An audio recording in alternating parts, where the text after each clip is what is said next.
Barrister Aqeel साहब आ चुके हैं, इनसे भी जवाब लेते हैं। जरा दोबारा प्ले करिएगा शजीद मेमन ने क्या बोला। 2024 के इंतखाबात की तारीख को दोहराया गया कश्मीर के इंतखाबात में। वो फॉर्म 47 की हुकूमत थी, ये फॉर्म 47 प्लस की कार्रवाई थी। फॉर्म 47 की हुकूमत जो कि पंजाब में और वफाक में इस वक्त हुकूमत कर रही है, जो चीफ मिनिस्टर साहिबा थी या प्राइम मिनिस्टर साहब थे या मियां नवाज शरीफ साहब थे, ये अपनी सीटें नहीं जीते थे। वफाकी हुकूमत की उल्टी गिनती गिनने का वक्त अब शुरू हुआ जाता है। वफाकी हुकूमत पर डाका डाल दिया, पंजाब हुकूमत पर डाका बैरिस्टर अकील मलिक साहब, वो तो कहते हैं कि नवाज शरीफ साहब, मरियम नवाज और शहबाज शरीफ अपनी सीटें ही नहीं जीते, उल्टी गिनती शुरू होगी इनकी। बिस्मिल्लाहिर्रहमानिर्रहीम। मलिक साहब बहुत बहुत शुक्रिया। देखिए, ये 10 तारीख तक जो है तमाम तर बयानबाजी है और जो बयान आ रहे हैं वो एक इलेक्शन कैंपेन का ही हिस्सा है। अब और तो कुछ इनके पास तनकीद करने के लिए है नहीं, क्योंकि कारकर्दगी में बिल्कुल 0/0 सिफर हैं। ये सिंध की का हाल देखते हुए आज़ाद जम्मू एंड कश्मीर आपको सिफर कह रहे हैं, आप उनको सिफर कह रहे हैं? नहीं, सच कौन कह रहे हैं? सच तो हम कह रहे हैं, क्योंकि जो दिखता है वो बिकता है। और दिख क्या रहा है कि पंजाब में तरक्की दिख रही है, पंजाब में खुशहाली दिख रही है, पंजाब फूल रहा है, फल रहा है। उसके साथ साथ वहाँ के लोग जो हैं वो मुतमईन हैं, तमाम तर सर्विस डिलीवरी वहाँ पे चीज़ें चल रही हैं। जो इनिशिएटिव्स लिए गए हैं, मैं क्या आपको गिनवाऊँ, क्लिनिक ऑन व्हील से लेके जो हिम्मत कार्ड है, जो ग्रीन बसेस हैं, मतलब ये चंद चीज़ें मैंने आपको। पीपल्स पार्टी वाले कहते हैं कि मरियम नवाज अपनी तस्वीरों के ऊपर ज़्यादा मेहनत कर रही हैं। अमली प्रोजेक्ट्स वो कहते हैं सिंध में ज़्यादा हमने शुरू किए। तो फिर उनसे ये भी सवाल करें कि 18 साल हो गए तो मेहनत यूनिवर्सिटी रोड पे क्यों नहीं की गई? 18 साल हो गए, पीने का साफ पानी कराची के लोगों के पास क्यों नहीं है? बाकी सिंध तो पीछे ही छोड़ दें। फिर उनसे ये भी पूछें कि वहाँ पे 47 वाले हैं या नहीं, ये बताएं। हम बिल्कुल भी नहीं है। वो तो नाम लेकर उन्होंने कहा कि नवाज शरीफ, शहबाज शरीफ, मरियम नवाज कहते रहे। देखिए, फिर बात सख्त हो जाएगी। बात तो ये है कि अपनी पार्टी के टॉप लीडरशिप को जब इलेक्शन कंटेस्ट करवाना था तो कोई एक बंदा भी मैदान में खड़ा नहीं होने दिया, बिल्कुल बिला मुकाबला करवाया कि नहीं करवाया, मैं नाम नहीं लूंगा। तो नवाज शरीफ से मुकाबला कौन करता है सर?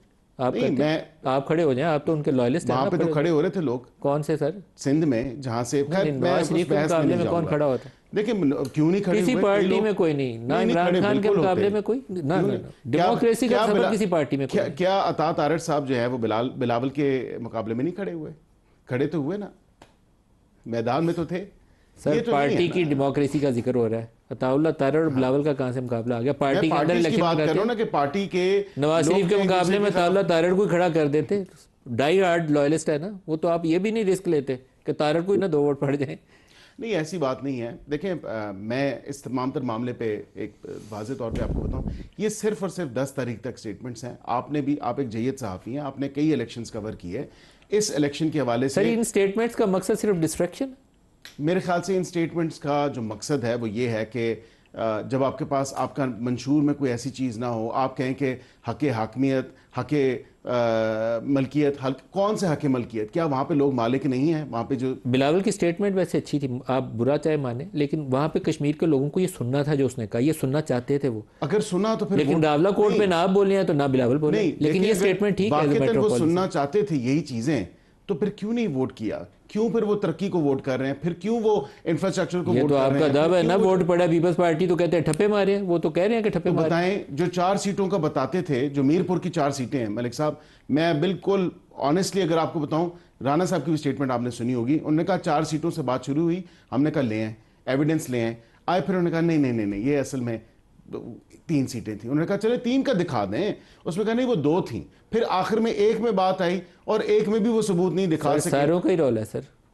रोला बिल्कुल किसी का नहीं है मलिक साहब। मैं बड़ा ही फेयरली और ट्रांसपेरेंटली आपको बता रहा हूँ, पाकिस्तान मुस्लिम लीग नून ने अल्हम्दुलिल्लाह अभी तक 23 सीटें ली हैं 45 में से, 14 नहीं है अभी इस मुजफ्फराबाद वाले। आपकी मेहरबानी, आपने सिर्फ 23 ली हैं, आपको 43 लेनी चाहिए। 2 सीटें तो देखे ना, जो रेफ्यूजीज की सीटें हैं उसमें से भी तो पीपल्स पार्टी जीती है।